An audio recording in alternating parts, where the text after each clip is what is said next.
Hi. Right. Welcome. So, tonight's the night.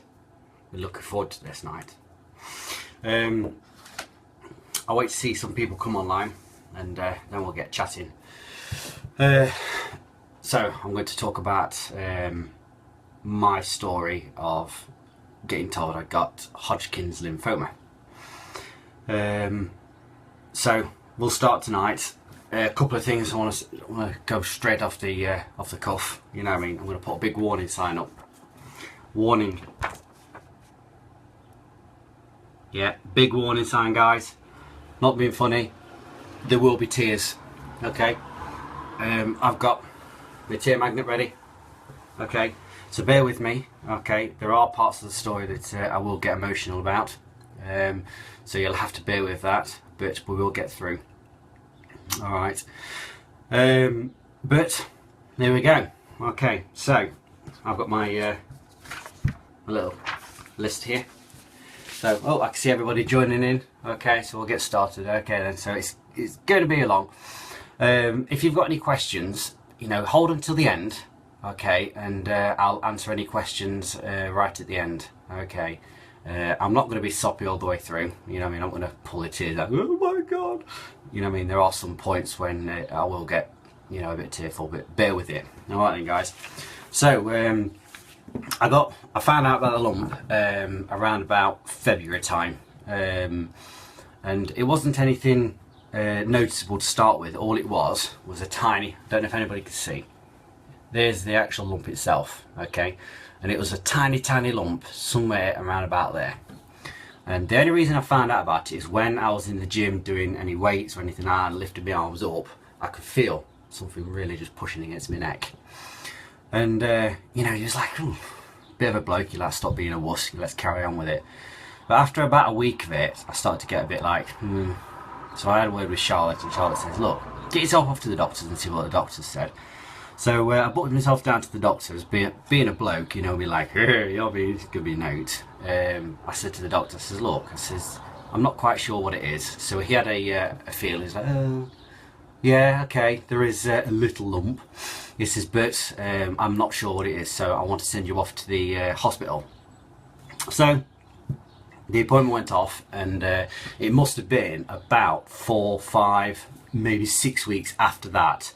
When I got my letter. So this time's all passed, and as the time's going, this thing, I don't know if it, can't really see it, this thing's getting bigger and bigger and bigger and bigger.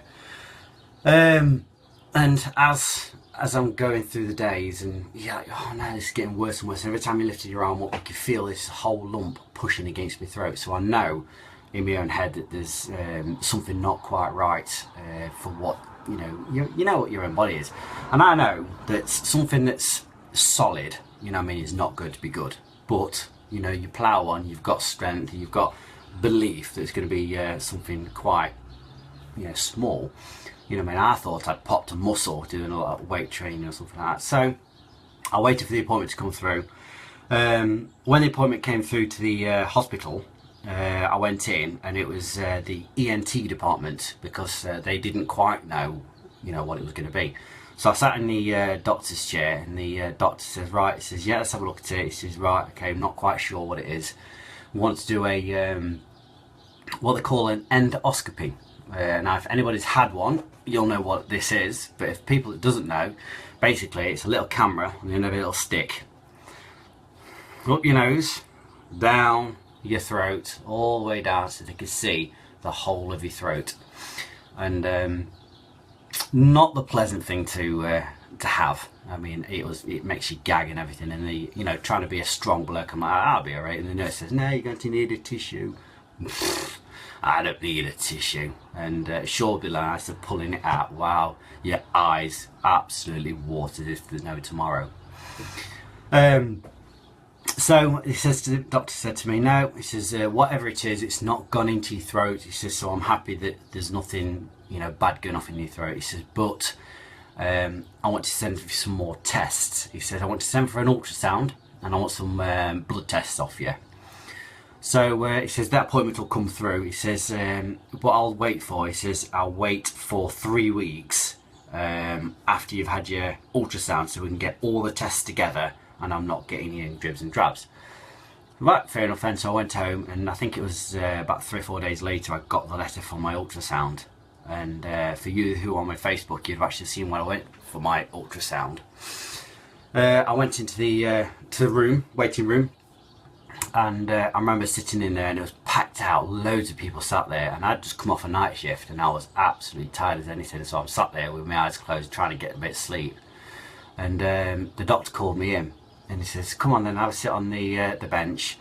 And he was talking to me about how he can get a patient in every 5 minutes and get everything done. Anyway, so he gets me lump out and he says, right, get me lump out. He says, let's have a look at the lump, and he says, right, here we go, so, let's put the machine on. Now, it's exactly the same type of machine that pregnant women go through. They put a bit of gel on, they've got this thing about that big on a big gun thing, and they just wobble it around to have a look what it was. And as he's scanning through it, I'm kind of like looking up to see if I can have a look, and the doctor's really good because he managed to swing the screen around, ultrasound clearly, yeah. He brings the screen around and allows me to have a look at what he was looking at, and I could quite clearly see on the screen my collarbone, dark patch on my collarbone, but I could see a massive dark lump here and 3 dark lumps just underneath it. And he said, they're your lymph nodes. And the doctor was like, ooh, he says, I'm not happy with what I'm seeing here. And he's going around, he's going around everything like this. And he says, I'm not happy with what I can see here. He says, nurse, he says, we need to do a core biopsy on this. Now, I'm absolutely bricking it right now, thinking, core biopsy? I hate needles as it is. And they're going for, we're going to do a core biopsy. Never. So I'm sat there like this on this chair, thinking, flipping out, my world's coming to an end here. He's going to shove a big needle right into my neck. But he says, I can't do anything. It's going to take me about 45 minutes to sterilise the room.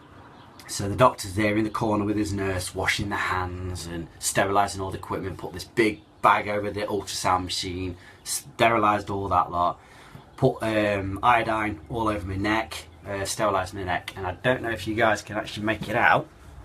There's a little dot just there, and that is where they went in with the core biopsy needle straight into the actual lump and pulled 3 core samples out of it.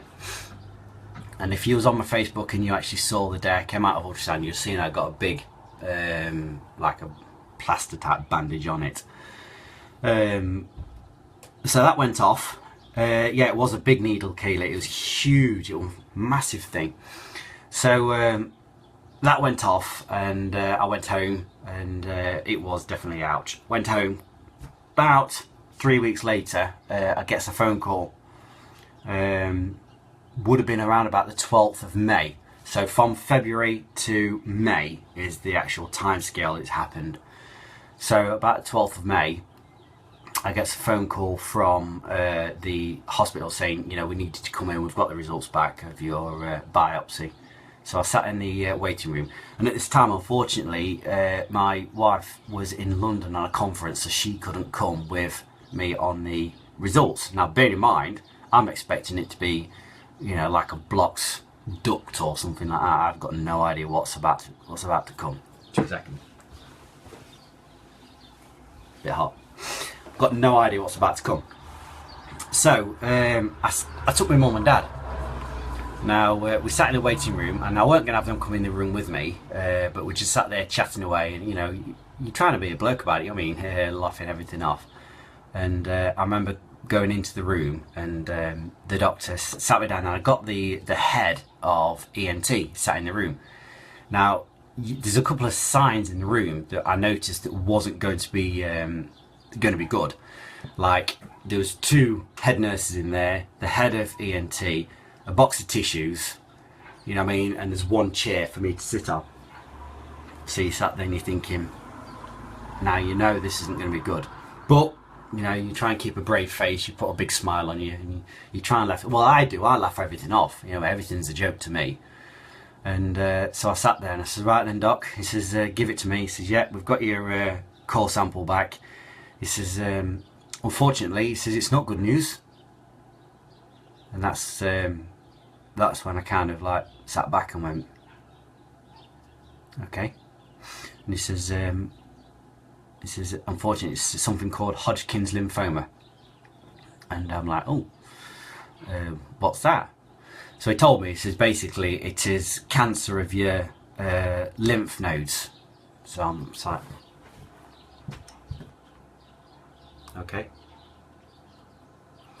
I don't know. So I don't kind of know what to say now.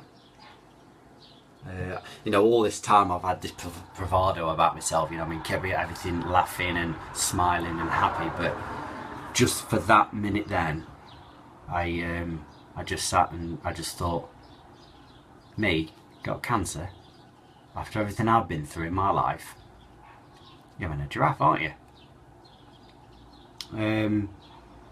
I can't say it was the news I was hoping for, although deep down I knew it wasn't good news, because, you know, it's a hard lump, you know what I mean, you kind of know in your own head that something's not quite right, but to actually be told, no, actually, Andy, you have got cancer.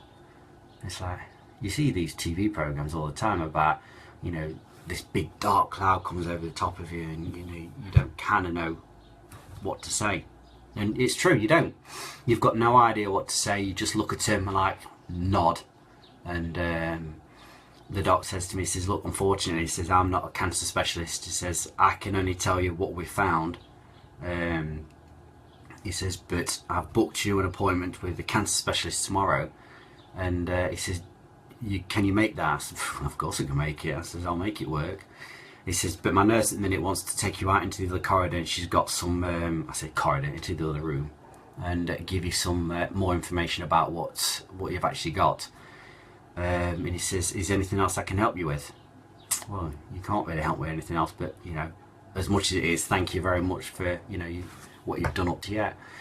So she took me to the other room, and she sat me down. She says, are you all right? What do you say to that? Of course I'm not all right, but you don't want to sound that cheesy. No, I'm not all right. I just didn't kind of know what to say.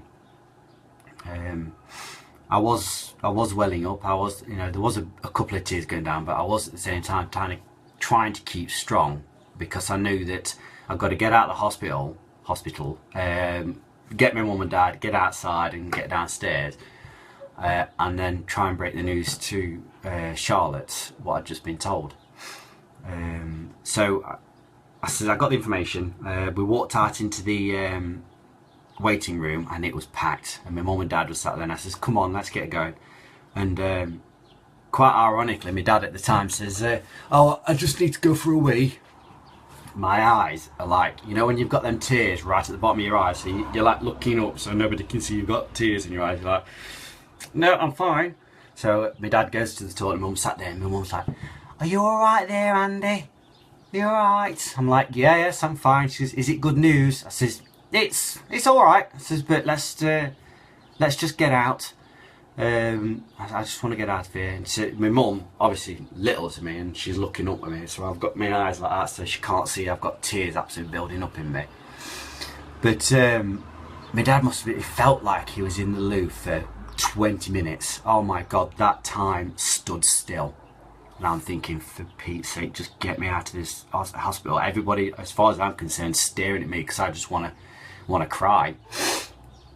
But he eventually come out, and my dad's like, everything alright then? You know, what's the doctor says? Says,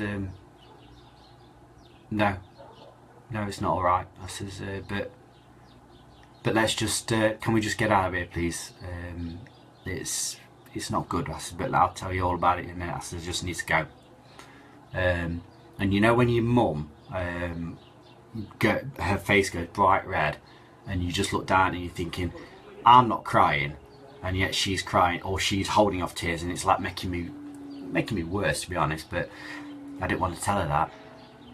So I walked downstairs, down in the hospital, into the main foyer, And for some strange reason, my dad says, he says, where do you want to go? Do you want to go anywhere? Anything like that? I says, no. I says, I want to get out of here. And he says, if you want to go down Mansfield or anything like that, go and get yourself a coffee or something like that in Mansfield. Yeah, exactly what I want to do. I want to go into Mansfield and have a cup of tea.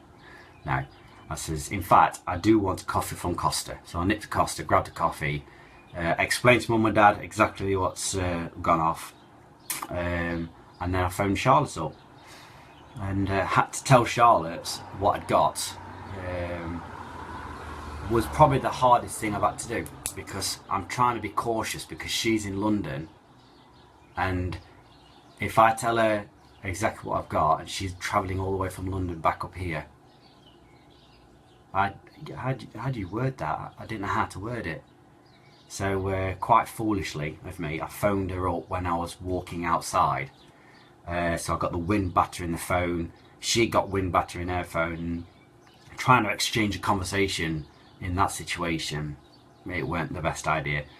So I think by the end of it, trying to scrape a conversation out, I just put phone down. I'm like, I don't know what you're saying, she doesn't know what I'm saying. And all this time I'm breaking inside, and I've not even told Charlotte the full story. She's only got like, it's cancer like something, but I couldn't get a full conversation out to her. So I'm sat in the car driving home, and everything had a weird glow about it. It was very strange, because when I was looking around, the trees, the light, the cars had this like strange glow, like you'd almost say like you was in shock. Obviously I was in shock, but it was very, very strange to see. And you're just in yourself, you know what I mean? As my dad was driving me back home, I just didn't know what to say, didn't know what to do.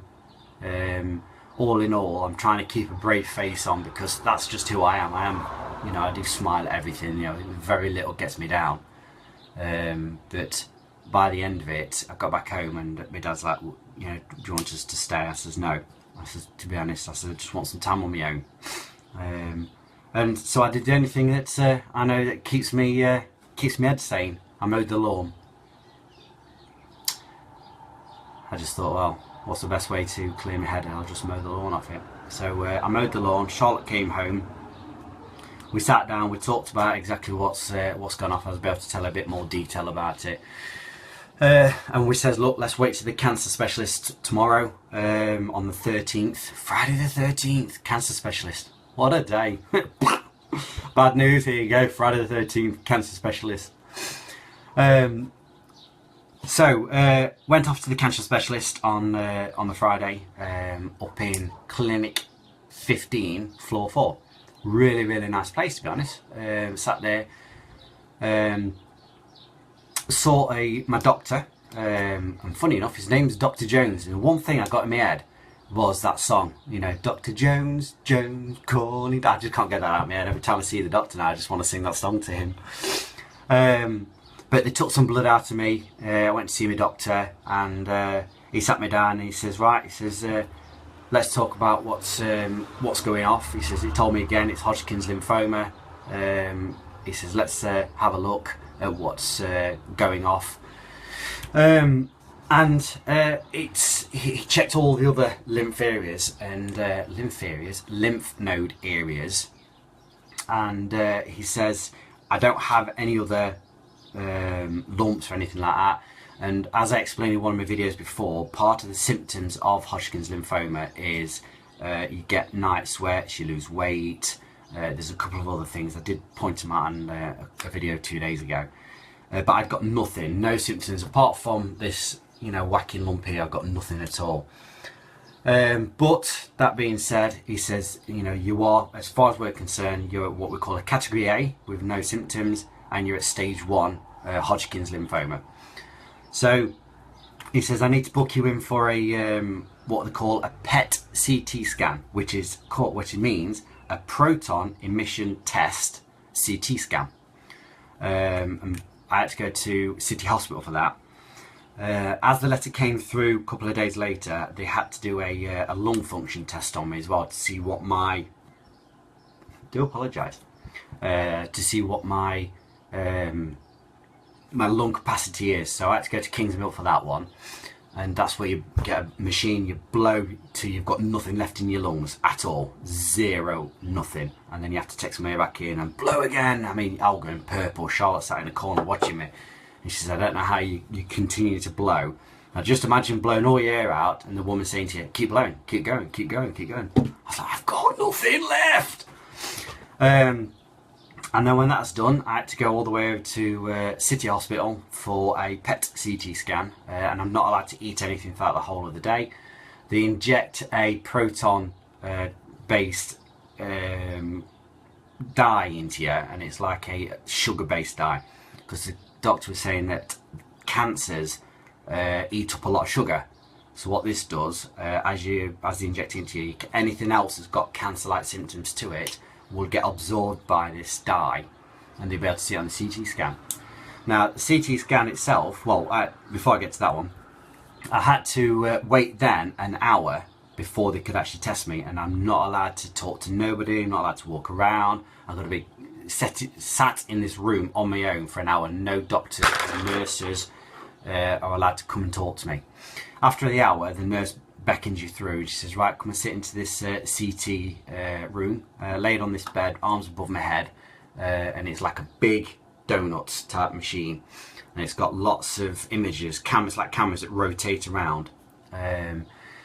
As I went through, it took 25 minutes to inch my body weight. So I went through, and then it inched my body through for 25 minutes, taking photos of my lower torso right the way up to my head to see if I've got any other cancerous cells.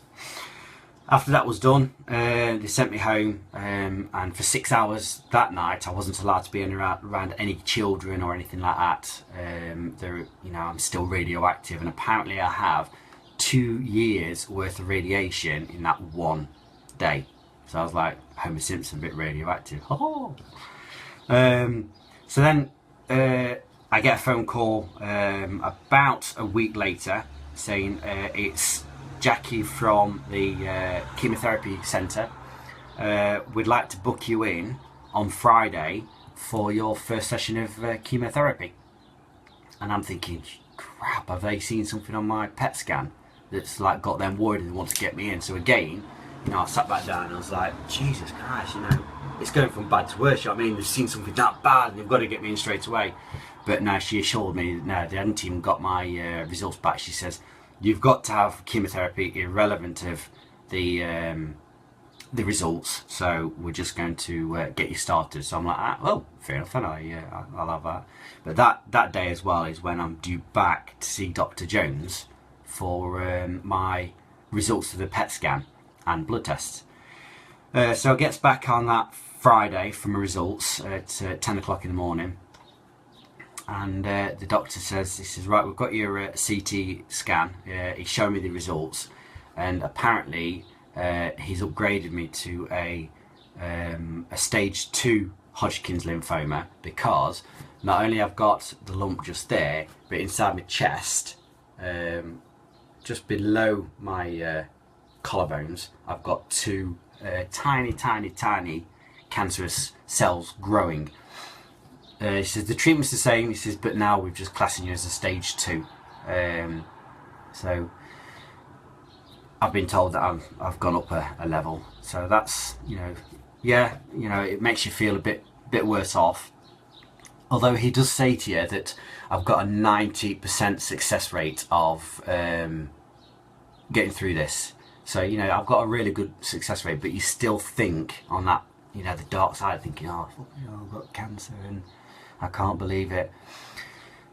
So she took me through to the cancer room and to have my chemotherapy started. And I've nearly finished. Just tell you about, the chemotherapy side. Sit in a comfy chair, and they put I can't even think of the name of it, but they put a needle into your hand. You see the dot just there, and they give me 5 or 6 different drugs. Each one does a different thing to your body. One of them attacks your pulmonary system, other one touch your bronchial system. The last one that they give you is the worst one because it burns your veins. And the other 5 drugs they gave me was given within like an hour, but the last one took over 2 hours to infuse into me. And as they put it in, my arm started to hurt. Oh my gosh, the pain was unbelievable. It's like that. It's not like a straight away pain. It was like a dull ache, and it was just continuous and getting stronger and stronger and stronger. And at that point, I had to tell the nurses, you know, this is hurting beyond, I can't do anything. Intravenous, that's the one. So that slowed it down, and from a 2-hour session for that one drug, I had to go to a 4-hour session to try and get it to go into my arm without it hurting. And they did say that if I go next week and it does the same, because they have to swap arms each week and change veins as well, so they'll use like that vein to start with, then they use one of them, then they go back to that wrist there, then they go back over, just so each vein gets its fair share of stuff being put into it. But they said that if I don't take it, I've got to have what they call a Hickman line put in. Now, apparently that is something that they put into here, and it's like a direct feed into your body as opposed to using your veins. But they don't like doing it because you've got to go in every week to get it flushed, and it's not very nice. But that being said, you know, I'm still smiling, I'm still here. I've got my first session's almost out the window. You know, Friday comes and I've been on it for 2 weeks, and I start it all over again. And that'll be it. So I've made a little thumbnail up. That's the end, guys. Any questions? You know, I'm at 26 minutes, so I'll stop on for, you know, 5 or 10 more minutes if anybody's got any questions. I'll answer you've got. I've seen that Karen put up which hospital it was in, but Simon answered it. It is Kingsmill Hospital that I'm going to, and they are the ones that sorted me out. And I do have to go to the City Hospital for my PET scan. How many sessions of chemo? They've said I've got to have 6 sessions. Now, of that 6 sessions, it's called the classed as cycles. So I only have 3 cycles, but in each cycle is 2 sessions. So I'm going 6 times to go. Yes, do I wear eyeliner? No, I don't. Why does it look like I've got eyeliner on, Simon? Hey, Andy, are you still able to drive whilst yes. Of the day of the chemotherapy, Kevin, they don't recommend you drive. They don't want you driving on the day of your chemo. So it is best to get transport or someone to take you up. But after the chemo, you know, you're allowed to drive, you're allowed to go around depending on how you feel. Do you pick your nose or... Thank you, Charlotte. So you can drive. Do you have to have an op after chemo? No, they've not said anything about an operation. What they said is after my 6th chemotherapy, they're going to do another PET scan for me, depending on how it looks. They're going to do radiotherapy afterwards. If it's not gone down after my 6th, they'll do 1 more cycle, so 2 more sessions, and then they'll do radiotherapy after that and reassess it to go. So it's looking like I'll do my 6 cycles by mid August, and if it's not gone down, I'll finish first week of September. So you know, it's a lot. I say it's long, it's short in regards to getting the rest of my life sorted out, because you know, you could imagine that some people don't even, you know, have the prognosis that I've got. But it's good to know that, you know, I've only got 3 months of chemotherapy and 3 months of getting myself better. Lobotomy. No, I don't need a lobotomy, Simon. What planet are you on? But it's these videos I'm doing. The only reason I'm doing it is because I want people to see that, because I've been told I've got cancer, yeah, it's not nice. You know, you do feel sad, you do feel, you know, as though you want to cry, but equally I feel that smiling and laughter is a great way to make you feel good. And you know, you don't have to live under this black cloud. I hear so many times that people, you know, sit back and shut themselves down, but I feel as though if you get up and, you know, smile, even the days you don't want to smile, just give it a smile. And I want to show people that, you know, you don't have to be under that black cloud. You can smile, and, you know, brave it out. And, you know, when you do feel rubbish, just be rubbish. You know what I mean? You don't have to, you know, live under this cloud all the time. Do you think your Dr. Jones is bad? Oh gosh, Barry White for your doctor, Sam Minto. No, I just like the name Dr. Jones because I just refer it back to that song. Cheesy song, but cool. Barry White. Right, other questions here. Oh, hang on, it's going a bit too quick here. Never been that close before, I like that one.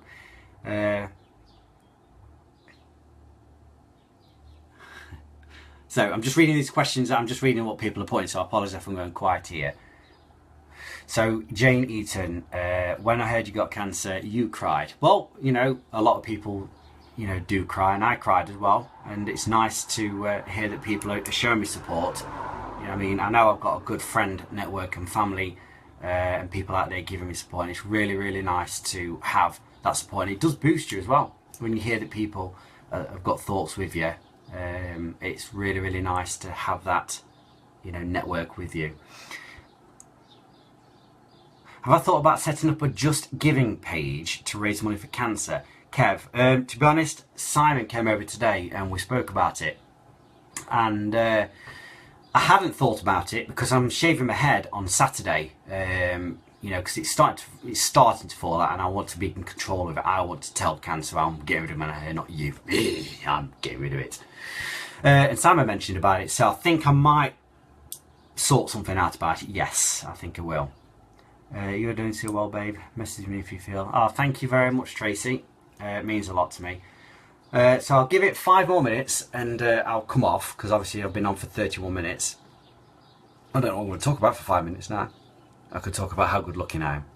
Amazing, yeah? I have noticed, I mean, I mentioned it on my videos, that my beard stopped growing. Yeah, it's dead strange. I wanted to, now I'm off work, I can grow a beard. I wanted to grow a big, like, big beard. But it stopped growing. That's a bit rubbish. So that's going to come off on Saturday. And again, if anybody else wants to join me on Saturday, you know, please text me, inbox me or anything like that. And, you know, come up and have your head shaved. You don't have it straight down to the bulge. You can just have grade 1, grade 2, anything like that. Anything just to support. And I think what Simon has suggested we do is that we all donate like £10 for cancer, and we shall chuck it into a tin and we'll send it off to cancer research. Hi Ethan. Ethan says hello. But like Kevin has said, I'll set up a page probably, so that, you know, if people want to give towards cancer, they can do. It's always a good cause. Now, actually myself being in there, it's you know, I understand the severity of it. Do the kids know what's happening? That's a very good question, Kimberly. Okay, I see some questions, but I'll just hold you on there, Kimberly. Good question. What we've said, Faith has had a lot of death surrounding the word cancer, so we didn't want to use that word, because if I told her I got cancer, she's going to suddenly think that, oh, you know, Andy's going to die and that lot. So what we said is that I've got a lump, I'm poorly, but for me to get better, I've got to have some medicine that's going to make me poorly, but I'm going to get better at the end of it. So she knows I'm poorly, she knows I've got to have certain medicine that's going to make me poorly but get better, but we've not used this specific word cancer. I know some parents have told their children about it, which is absolutely fine, but that's how we've chose to deal with it with Faith, and it seems to be okay. If it comes up in conversation, we will then tell her, but that's how it sits for a minute. Definitely donate to cancer, Karen. Yeah, I will do, thank you. You've still got spark in your eye. I have, haven't I? Look at that, it's absolutely stunning. You know, look at myself, I can see myself talking to you guys, and, you know, I think to myself, wow, even though I've got cancer, I'm still overwhelmingly gorgeous. Alright, so I'm just going to come down and see some other questions here. If you shave your plums, you will donate a tenner. Duncan, if you come and shave your plums with me, right, I'll donate a tenner with you. And there's your challenge. Duncan, get yourself over, we'll do it together. Not in the same room. Bit weird. Second thoughts, do it at home. Don't take photos. Definitely well done, mate. Thank you very much. Thank you, Karen. Paul. Thank you, Simon. Karen Kirk. Keep smiling, Jane. So, I'm going to go. Any last questions before I go? 35 minutes there, and I think I've gone through it. Did anybody well up in that story? Because I'd like to know if anybody had a tear in the eye. It'd be nice to know. Do I bleach my teeth? No, I don't. No. If you shave them... You've got one there for Glenn and Sue there. If you shave, they're going to give 20 quid. Why is it suddenly gone about Duncan? No, me. It's supposed to be for me. Keep smiling. Yes. Nice one, bud. Thank you very much. Hi, James. You're right. Oh, yeah. How's the flooring? It's always about the flooring with you, isn't it? Right. I'm going to call it quits there, guys. I'll continue doing the videos up until day 14 to show 14 days of my treatment. And then after that, I'm going to do it every other day. Because it's going to get monotonous. I've got 6 sessions and you guys are going to get bored, and I'm just going to do when I have my chemo halfway through, so the end of the week, and then just before I'm going back for my chemo, and then you'll get to see I'll talk about certain things happening on in the week. And again, if you've got any questions, please don't hesitate to ask me. I'm not a shy person. A little bit shy, yeah. I'm not a shy person. I'll talk about anything. You want to ask a question about the lump, you know what I mean? I don't mind showing where it is. My little friend. I've been thinking about calling it a name, because some people call their lumps names. I was going to call mine Larry, because I'm always happy as Larry, and that's the word that comes out, so I thought I'd name it Larry. So my lump is called Larry. Okay, so me and Larry are going to go. So big thumbs up from everybody, all 22 of you. I want 22 thumbs up as many times as you can. Now let's get some thumbs going. I'm going to pop some thumbs up as well. Smiley faces, thumbs. I want everybody thumbs up, everything. Get going fast as you can, because I get lots of little dots come up. This is funny to see. I like this. So when I come off, I'll like all your comments. So I like to make sure everybody sees that I've read everything. And I'll keep smiling, keep the fight going, and I'll get everything there. This is amazing. Cheers, guys. And I'll keep you updated. Have a good night.